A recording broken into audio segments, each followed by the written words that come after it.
juga misalnya pada saat perkuliahan gitu kan. Waktu kami kuliah dulu ada juga mata kuliah wirausaha. Jadi kadang mengganti jam kuliah itu kita diikutkan ke seminar dengan orang-orang yang udah lumayan sukses di wirausaha. Kalau mau jadi kaya harus jadi pengusaha gitu kan.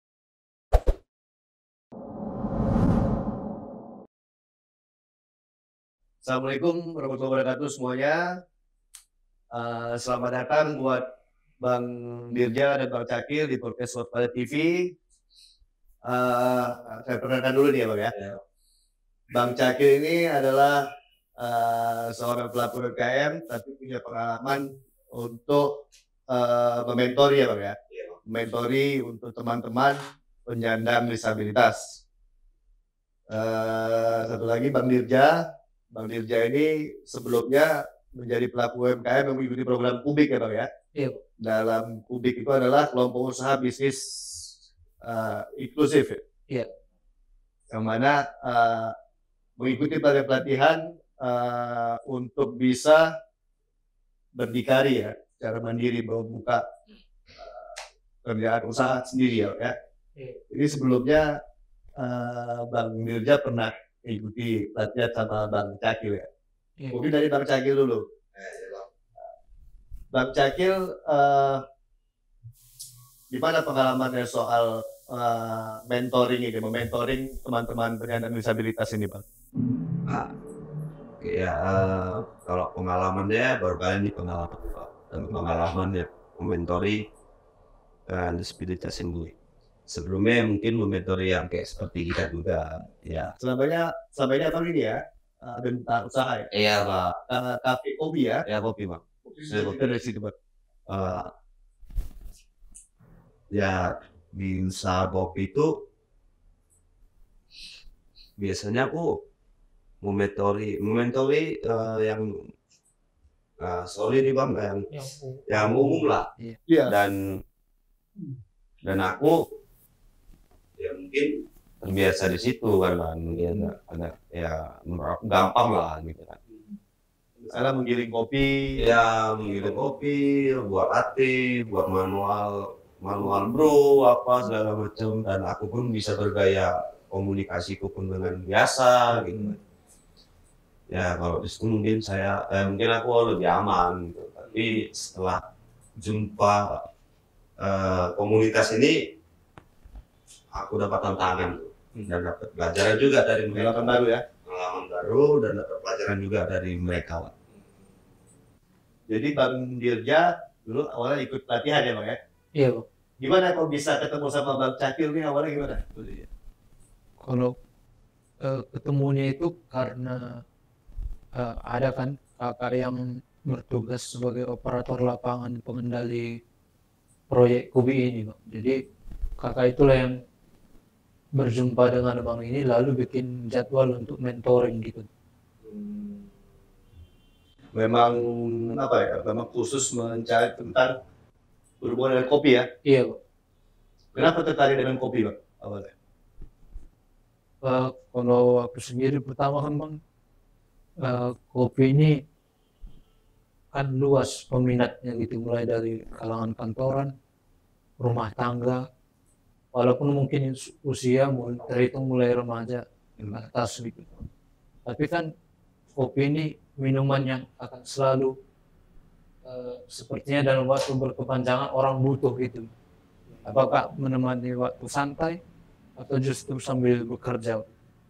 Iya. Kalau Bang Cakil ya awalnya gimana ceritanya Bang? Awal jumpanya ketemunya itu di malam hari sih Bang. Aku lagi berkegiatan seperti biasa di kedaiku lah. Aku lagi mensangrai, roasting kopi. Jadi tiba-tiba ada kakak datang dengan aku pun bingung nggak deh dengan idenya Bang lagi ngapain Bang gini gitu lah kan, nggak kenal juga aku kan, cuma namanya kita berjualan ya kita harus meladeni lah kan, karena menurut aku kalau roasting aku harus serius Bang, cuma karena kakak ini ngajak ngobrol dan aku pun harus harus bersikap humble dengan pelangganku. Jadi sambil ngerosting sambil bercakap, Ngobrol soal sambil ngobrol ya masalah awalnya masalah kopi, lagi ngapain bang? Ini lagi ngerosting namanya begini. Habis itu masuklah ke pokok cerita sih bang, mentori orang itu dari komunitasnya Bang Dirja. Yayasan ya Bang? yayasan ya, Yayasan Karya Murni ya. ya Kak Nopi tuh. Jadi dia datang mengajak aku, dan aku awalnya agak bingung nih, ini betul nggak nih orang ini itu dan kok bisa ngajak Ini belum ada pengalaman sebelumnya ya? aku ya belum ada pengalaman aku kok baru Maksudnya ngajak gimana nih Bang? ngajak bang bisa bantu dia aku mentori orang disabilitas. Mentori. Jadi siapa nih agak canggung lah kan bang, soalnya aku belum kenal kali ya Pinomat, dia datang tuh 5 kali ke kedaiku, kenalan dulu gitu kan. Ini tiba-tiba ngajak, cuman aku di situ kayaknya boleh juga nih. Ini biasanya orang ya cakapnya yang normal tuh kan, dan dengan gaya ngomong putih yang sok-sok anak Medan kali ini kan lebih gampang gitu kan bang. Tapi ini ada yang beda nih, dan aku harus bisa harus bisa menjaga kata, harus menyampaikannya, adaptasi, menyampaikan itu yang gimana. Ya tertarik aku bang dengan kegiatan yang baru ini. Dan sambil aku belajar juga lah dari mereka. Bang Dirja sendiri sebelumnya tahu tentang tempat kopinya Bang Cakil dari Sebelumnya belum tahu, jadi tahunya setelah jadwal mentoring pertama di situ tahu. Nanya banyak kan bang. masuk ke hari pertama mentoring ini. Kayak mana Bang Cakil? Apa gini? Abang kan punya pengalaman mentoring lah pastilah di kopi ya kan sebelumnya. Apa yang Abang persiapkan ini dalam mementori mentor inklusif namanya ya, teman-teman disabilitas ini? Kayak mana program yang Abang bikin atau pengalaman yang Abang bikin gimana?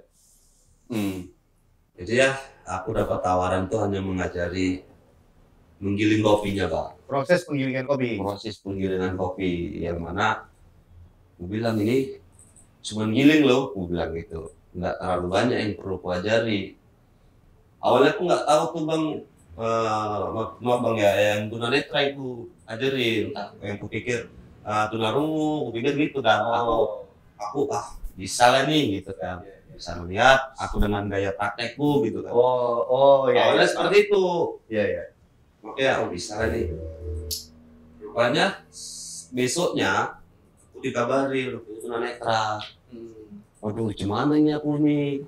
Asli tuh bang, aku ditawarin itu ayo aja, salah ngomong juga aku kayaknya nih gitu kan.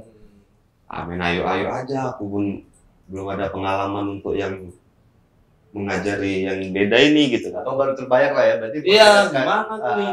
Seorang teman tunanetra ini gimana mau ngajar jadi secara visual gitu ya? Visualnya bang, ngajari dengan gaya gini.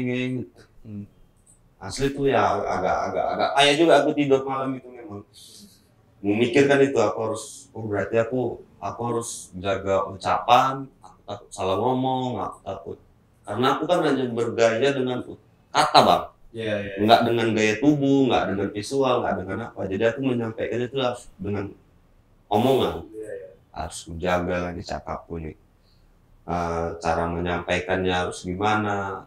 Malam itu aku pelajari lah juga. Alhamdulillah ya dengan gagah beraninya aku datangi aja orang ini. Oh yang pertama berarti lokasinya nggak di kafe? Nggak di kafe. Berapa kali Bang? 2 kali Bang. 2 kali ya? Iya. Kalau pertama langsung ke tempat usaha kami itu. Di situ berapa orang yang itu? 3 orang. 3 orang. Jadi dengan PD-nya lah nih, kayaknya udah bisa gue nih. Iya, 4 orang ini kan, jadi aku mau ngajarin. Kayak sana deh kok kayak gini ya, bingung aku nih bang. Aduh aku cuman makin ya jujur pengalaman yang agak lain lah ya, agak jantungku agak berdebar nih, aku takut salah ngomong nih, sakit hati mereka, waduh gimana nih. Ya alhamdulillahnya rupanya Kak Nopi bilang, Bang, orang abang ini udah paham Bang, begini. Agak lega betul, agak lega. Oke, wajari, tapi tetap ada salah kata aku Bang, tetap ada salah kata Bang, tetap ada salah bilang, ya sorry Bang, ya masalah warna, masalah mata pisau, aku situ merasa bersalah. Mata pisau itu untuk memotong, untuk menggiling biji Bang. Jadi mata pisau yang dilaga. Itu jadi gimana Bang Dirja pengalaman itu? Cerita Bang. Bagaimana abang dari awal diajarkan Bang Cakil, apa kesulitannya, adaptasinya kayak mana gitu? Yang pertama mungkin abang ini memang agak sering lupa gitu karena menyebutkan warna. Tapi kalau untuk deskripsi kerja alat itu kami langsung ngerti gitu ketika bilang misalnya pisau penggiling itu seperti 2 lempengan logam. Tergantung custom alatnya. Iya, dan mau semana digiling kopi apakah halus, kasar atau yang siap untuk disenduh gitu. Kalau itu penelitian berarti abang bisa dari merasa ya, dari tekstur. Iya, dari tekstur itu membedakan ya. Iya, jadi cara customnya kemarin gitu metodenya yang kami buat sama abang ini. Jadi digiling dulu yang kasar, apakah segini diraba dulu? Oh belum, berarti harus digiling sekali lagi. Masih kurang. Iya, lagi.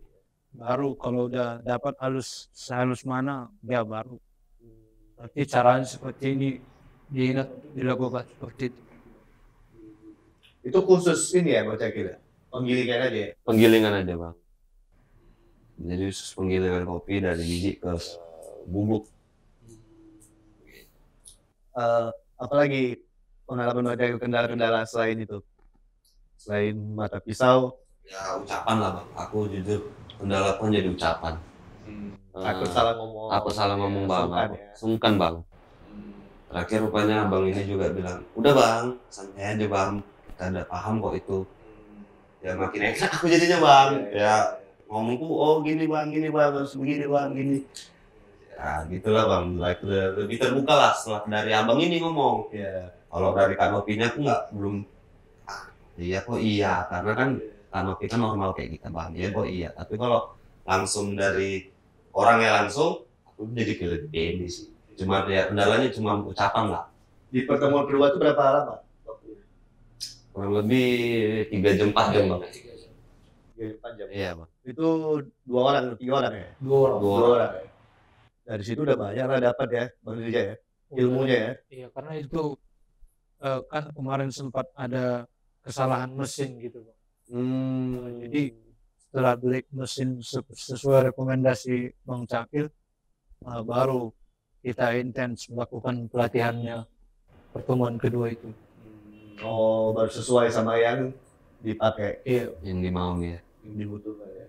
Jadi tadi sempat cerita waktu off air, sekarang udah terjun di situ malah. Iya. Bang udah jadi mentor malah ya Pak Dirja.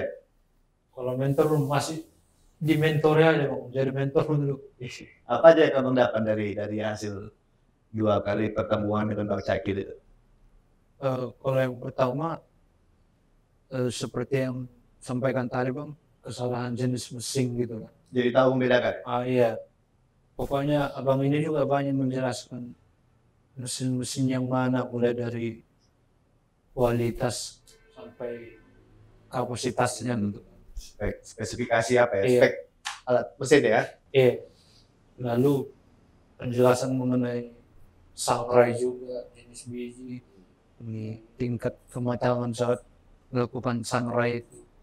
Sampai ke pertemuan kedua itu ilmu yang diberikan abang ini lebih komplit gitu, bahkan di pertemuan ketiga mungkin itu sebagai puncak dari pelatihan itu, karena setelah kami kerja sendiri nanti pasti ada evaluasi yang perlu kami sampaikan ke abang ini, perbaikan beberapa hal.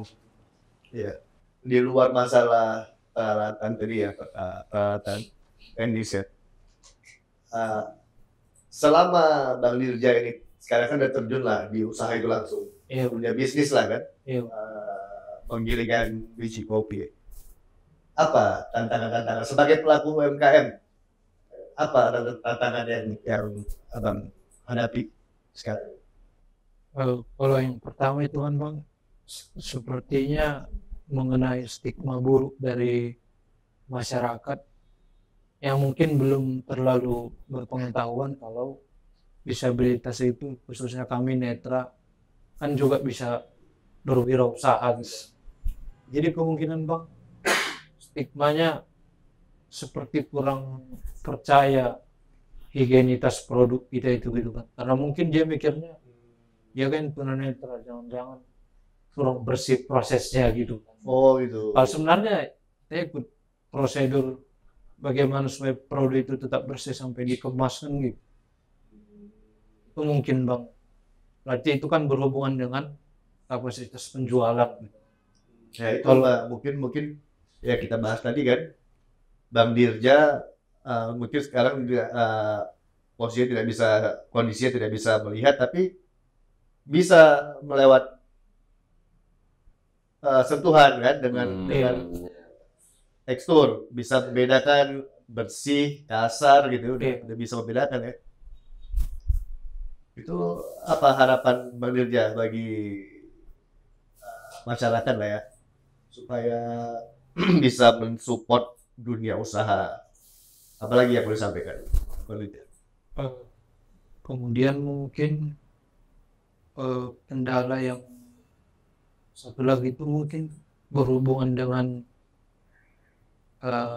kejelian ketika menggunakan platform digital misalnya Bang untuk transaksi gitu kan. Sepertinya kalau kita sendiri yang mengerjakan yang berhubungan dengan visual seperti desain kemasan atau saat bikin konten misalnya mengenai produk tadi, itu kan sebenarnya butuh operator atau orang yang akan membantu editingnya gitu. Itu mungkin masalah pemasaran dengan online gitu.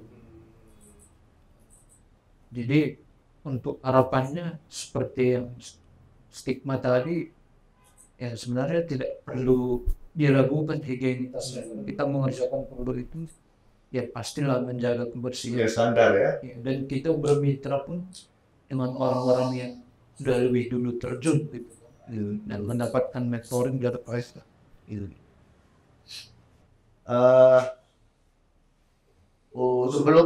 Sebelum abang terjun ke dunia usaha ini, pasti kan abang udah mempersiapkan juga, nggak cukup di Bang Cakil aja dengan pelatihan itu, pasti kan perlu pengetahuan soal pemasaran, soal mencari modalnya, terlebih lagi keberanian lah ya, keberanian untuk tuntut. Karena terus terang Bang, yang non disabilitas aja juga banyak yang masih ragu-ragu nih. Tapi abang dengan kondisi abang sebagai tunanetra punya keberanian. Dari mana abang dapat motivasi atau ilmu tentang berwirausaha ini sebelumnya? Apa dengan program Kubik ini atau apa aja? Sebenarnya ketika keinginan itu muncul, niat itu muncul juga misalnya pada saat perkuliahan gitu kan. Kami kuliah dulu ada juga mata kuliah wirausaha gitu. Jadi kadang mengganti jam kuliah itu kita diikutkan ke seminar dengan orang-orang yang udah lumayan sukses di wirausaha. Nah jadi apalagi pernah keluar kalimat misalnya di konten orang, kalau mau jadi kaya harus jadi pengusaha gitu kan. Jadi sedikit banyaknya motivasi itu dari itu tadi, karena memang ya kalau di kehidupan berbisnis kan kita kan lebih punya banyak aset dibandingkan kita kerja di lembaga-lembaga gitu kan. Jadi untuk bisnis pun kita lebih cenderung mengatur sendiri. Jadi niatnya sedikit banyak muncul dari seringnya mengikuti seminar tentang wirausaha. Itu seminar-seminar dari program publik ada juga. Ada bang, sekaligus ya seminar tapi udah sekaligus pelatihan. Apa aja bekal yang abang dapat dari program publik itu? Aku yakin dari program publik itulah banyak ilmu yang abang dapat ya untuk bekal ya. Iya. Jadi oke sekarang ini. Kalau KUBI ini kan bang yang menyelenggarakan kan NLR Indonesia gitu kan. NLR Indonesia. Iya, yang berafiliasi melalui Yayasan Karya Murni. Jadi orang-orang yang memang mau itu kan dipilih juga gitu bang. Nggak sekedar mau, harus ada buktinya usaha sudah dijalankan gitu kan. Jadi yang memang udah tersertifikasi saat perekrutan dulu ya udah kita dikasih modal secukupnya, apakah untuk membuka sendiri atau mandiri atau dengan kelompok seperti kami bertiga kelompok UMKM kopinya. Jadi kalau untuk modal memang Bersama nih ya, yang tiga, yang dua Iya. lagi ya. jadi modal kami tiga kan digabung. Kami mulailah persiapan membeli etalasenya, memasuk bubuk kopinya, Awalnya modalnya dari mana nih? dari NLR. Dari NLR ya. Iya, yang diberikan melalui afiliasinya dengan Yayasan Karya Murni. Yayasan Karya Murni. Nah, setelah modal terpenuhi, berikutnya adalah pelatihan-pelatihan bang. Seperti misalnya itu kita didampingi untuk melakukan pemasaran juga melalui online. Nah, misalnya ada difasilitasi melalui orang-orang kreologi yang khusus mendampingi kita untuk melakukan pemasaran online gitu. Tapi saat ini kayak mana Bang? Saya. Kalau saat ini kan sebelumnya kan bang hanya memasuk bubuk gitu kan, bubuk terus kita kemas. Tapi untuk tahap ini dan juga sudah dimentorin, kita sudah tinggal beli biji yang udah digoseng, lalu kita giling sendiri. Jadi siapa yang membantu Abang untuk mencari cepat ngambil dari mana, mau ngambil kemana? Kalau itu Dari mana Abang dapat informasi? lebih banyak dari teman dan keluarga kalau mengenai dari mana biji kopi itu diperoleh. Saya kan keluarga banyak di sini Talang, jadi kita bisa tanya mereka. Ya ke sana juga survei gitu bang, kita tanya-tanya sama mereka yang udah lama berkecimpung di dunia kopi kan. Saat ini yang menampung siapa Bang? Abang dapat dari mana aja? Maksudnya penampung Abang jualnya kemana aja? Masyarakat sekitar tempat usaha kami itu bang, di Tanjung Lanung. Di Tanjung Andong? Iya. Terus di teman-teman lah masih kebanyakan dengan penawaran langsung bang. Walaupun tidak di tempat usaha itu kan ada etalase orang lihatnya situ. Yang paling sering kami promosi itu kalau dia online palingan bikin story gitu lah, di foto gitu. Sudah tahu nih. Sosial media. Iya.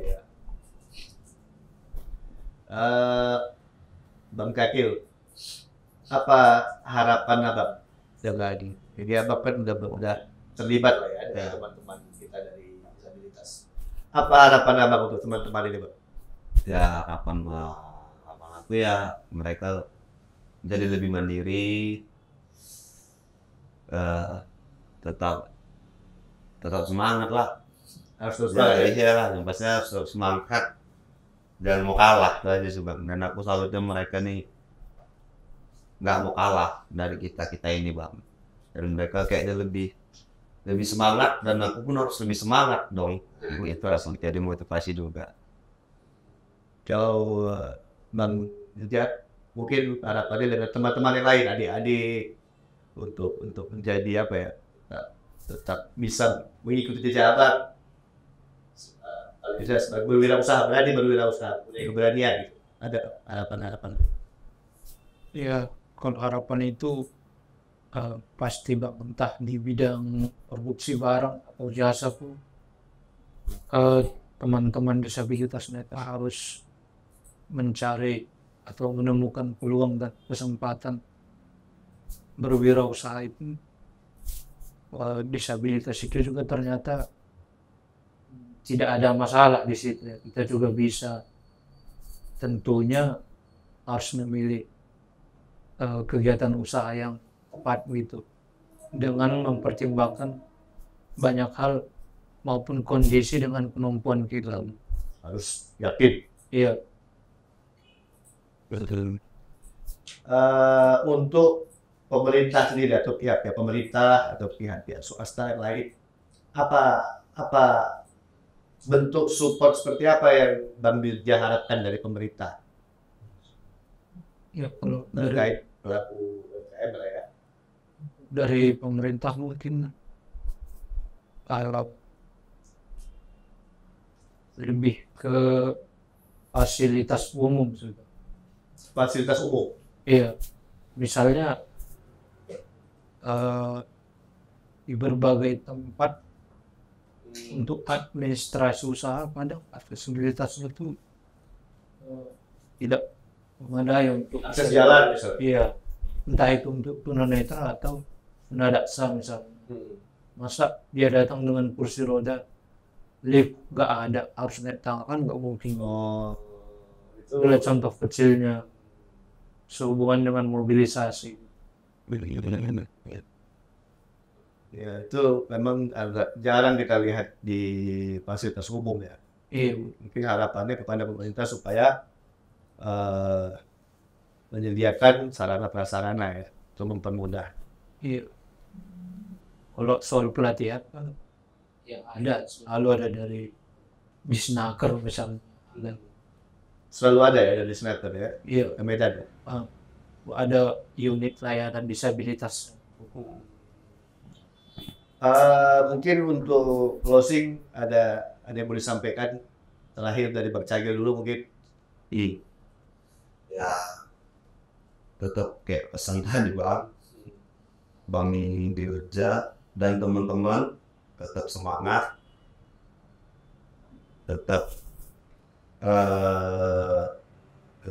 berusaha sendiri itu, tetap jalan usahanya. Saya sekarang Masak sudah banget itu ya. biasa tuh Bang kalau namanya bisnis ya, sama teman-teman ya tetap semangat, tetap berjuang terus.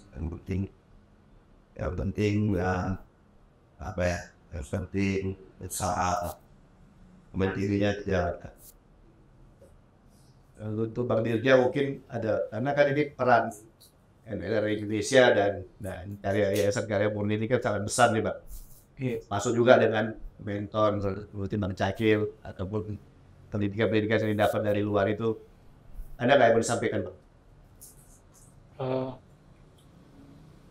Pesannya terutama untuk teman-teman yang saat ini sudah memiliki usaha, terutama dengan proyek dampingan NLR Indonesia, kita harus lebih semangat menjalankan usaha kita. Kita sudah memulai dan sudah berjalan. Artinya kan kalau ditinggalkan kan rugi. Jadi kesempatan yang sudah ada kita juga sudah jalankan. Kita harus lebih semangat belajar dan terus belajar untuk pengembangan usaha kita. Dan untuk semua teman-teman yang punya niat dan keinginan untuk berwirausaha, tetap semangat. Apalagi sekarang ini peluang untuk mengikuti pelatihan dari Disnaker misalnya selalu ada, atau di berbagai kesempatan lain yang sekarang ini untuk mendapatkan pengetahuan atau keterampilan berwirausaha itu sudah banyak peluangnya. Kita tinggal punya niat dan kemauan untuk berusaha, gitu Bang. Jadi apa untuk Yayasan Karya Murni termasuk dari Indonesia yang udah banyak membantu ini, mungkin ada yang mau disampaikan Untuk dengan program-program mereka? intinya terima kasih banyak untuk NLR Indonesia dan juga Yayasan Karya Murni yang sudah memberi kesempatan untuk para disabilitas bisa berwirausaha sebagaimana dengan masyarakat umum yang bisa ber-UMKM. Dan juga terima kasih untuk setiap pelatihan dan dampingan yang diberikan sampai bisa seperti sekarang ini, termasuk juga mentor yang selalu bisa diusahakan untuk mendampingi sehingga keberlanjutan usaha kita tetap bisa jalankan sampai sekarang. Ya, gitu mungkin terima kasih banyak buat Bang Cakil, Bang Dirga udah sharing-sharing pengalamannya sama Waspada TV. Tentunya dengan harapan agar UMKM disabilitas ini khususnya di Sumut bisa naik kelas ya. Jadi bisa berkembang lebih baik lagi, lebih maju lagi, lebih sukses lagi. Buat pelaku UMKM yang non disabilitas juga nggak boleh kalah ini kan. Iya. Harus Bang. terpacu lagi nih. Terpacu lagi, Bang. Supaya juga mudah-mudahan bisa mendapatkan support dari berbagai pihak termasuk pemerintah. Itu aja. Demikian podcast Waspada TV kali ini. Saya Hang Tua undur diri. Assalamualaikum warahmatullahi wabarakatuh.